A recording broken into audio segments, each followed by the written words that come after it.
Hi, and welcome to our first episode of Binging with Bees, where today we're going to be making a simple syrup.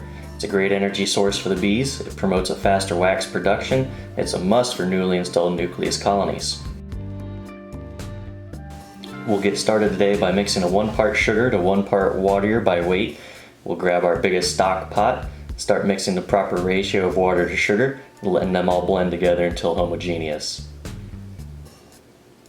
Using our kitchen scale to measure up the proper weight, I found that 7 pounds of sugar and water fit into this pot. We're going to open up an old bag of sugar, start measuring out 1 pound of sugar at a time, mixing it with my already pre-measured 7 pounds of water.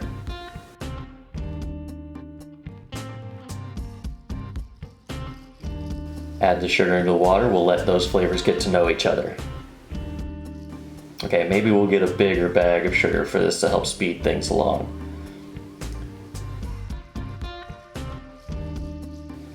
You can make a stiffer ratio with a 2 part sugar to 1 part water for overwintering bees in the cold of winter, but we're going to use this to help a couple new nucleus colonies make more wax.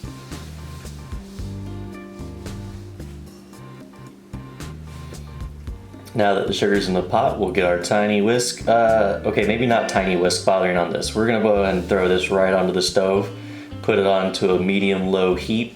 Heat will help all the sugar combine. A lot of people say you shouldn't cook your sugar syrup because it ends up burning the sugar and making all sorts of byproducts that bees' stomachs can't tolerate, but plenty of people have been doing this for years and it hasn't given them any kind of real issues.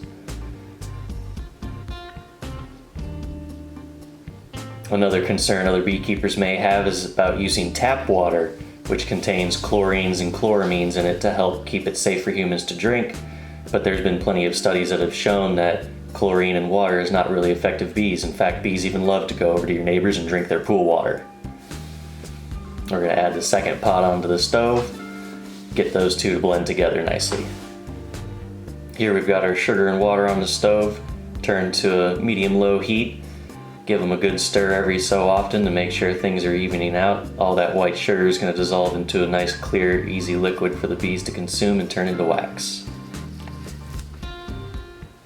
And while our simple syrup is getting to know each other nicely on the stove, I want to talk about pollen patties.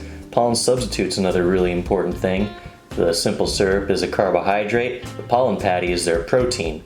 I've picked this up from an online retailer, sent me several pounds of it. Comes already nicely mixed up. It's essentially a protein amino acid mixture with a bunch of sugar water to hold it all together. Throw that right on top of the colony and they'll eat it down, help turn it into more brood.